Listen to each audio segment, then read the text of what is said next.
You may not be anxious. You may be living inside a stress response that never got to finish. So the alarm stays half on. Your mind keeps explaining it after the fact, and you end up blaming your personality for something your body still remembers. Most people read this pattern as overthinking, insecurity, or poor coping. That reading makes sense. The feeling shows up as racing thoughts, scanning, urgency, second-guessing. From the inside, it feels psychological first, even when the body pulled the fire alarm before language arrived. Then shame enters. You tell yourself you should be calmer by now, less reactive, less affected by a small email, a delayed text, a look across the room. The common frame turns an adaptive stress loop into a character verdict, and that makes the loop grip harder. In nervous system terms, stress is meant to move through phases. Mobilize, respond, settle. Stephen Porges' polyvagal theory helped popularize the idea that your body is constantly tracking cues of safety and threat. When that cycle gets interrupted, activation can remain without a clear story. Interoception matters here too. That is your ability to sense internal body signals. When interoception is noisy or confusing, a fast heart, tight chest, or buzzing muscles can get interpreted as danger itself.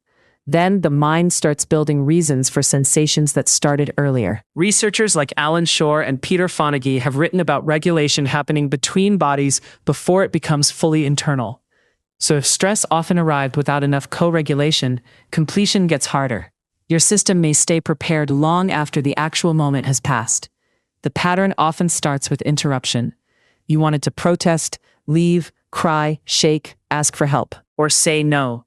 But something in the environment taught you that finishing the response was unsafe, costly, or impossible. The body learned to hold the brake and accelerator together. That mix creates strange symptoms. Part of you is mobilized toward action. Another part is suppressing action to preserve attachment, safety, or image. So you feel keyed up and stuck at once. Restless on the sofa, tired in meetings, frozen while internally sprinting. The mind gets recruited as a management tool. It scans for explanation, prediction, and control. Rumination can become a delayed survival behavior. If the body cannot discharge the unfinished stress physically or relationally, the mind tries to complete it cognitively and never quite gets there. This is why small triggers can feel oversized. The current event may be minor, but it touches a pattern of incomplete mobilization. A short message from your boss, a pause in someone's tone, a door closing too hard. Your body reacts to the shape, not just the facts. At work, this can look like compulsive checking. You send one email, then reread the thread 6 times, drafting backup explanations nobody asked for. Your chest stays tight until you get a reply. The stress response is waiting for resolution, and silence starts feeling like exposure. In intimate relationships, unfinished activation often becomes protest and self-correction at the same time. You want reassurance, but you also worry that meeting it will push someone away. So you hint, over-explain, withdraw, then reopen the conversation at midnight because your system never settled. In family dynamics, the pattern can show up as instant regression. One comment from a parent, and suddenly your body feels 14 again. You become unusually careful, unusually sharp, or weirdly blank. Attachment system regulation gets stirred, and your adult thoughts arrive a few beats later. With friends, it can become the apology spiral. You notice a slight shift in tone, then spend the evening reviewing your last 3 messages. Did you say too much? Too little? Were you selfish? The social threat may be small, but the unfinished response makes uncertainty feel unbearable. A more useful question is this: what response in you got stopped? Right, not what is wrong with you. What action, feeling, boundary, or plea for contact had to be paused? Often the fear starts making more sense when you look for interruption instead of defect.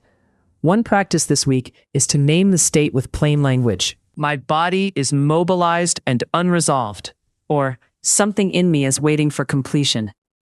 Simple words help separate present identity from present activation. Name the pattern, lower the shame, then give the body a small ending. Longer exhale. Press both feet into the floor for 20 seconds. Push your palms together hard, then release. Turn your head slowly and let your eyes land on three neutral objects. Completion often begins with tiny physical permission. Years of studying this pattern have taught me that people carrying it are often deeply responsible. They read rooms quickly. They anticipate fallout. They become reliable early. In a very real way, their nervous system confused preparedness with safety, because once upon a time, that worked. Many sensitive, high-functioning adults learn to override the body in order to stay good, productive, pleasant, or needed. So the activation never got metabolized.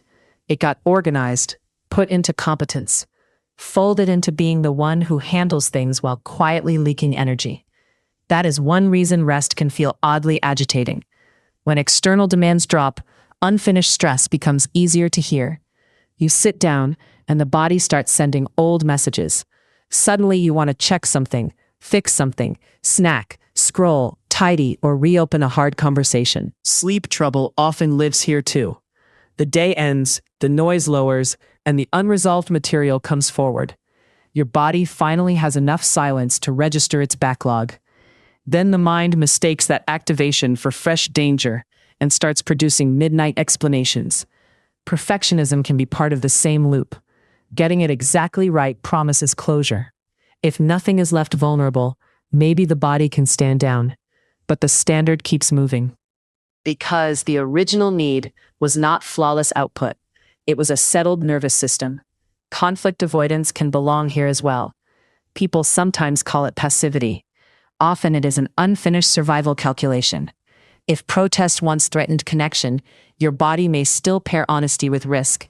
So you go quiet, then shake later, replaying the argument you never had. And the inner critic. So many people hear that voice as truth, when it is really a control strategy.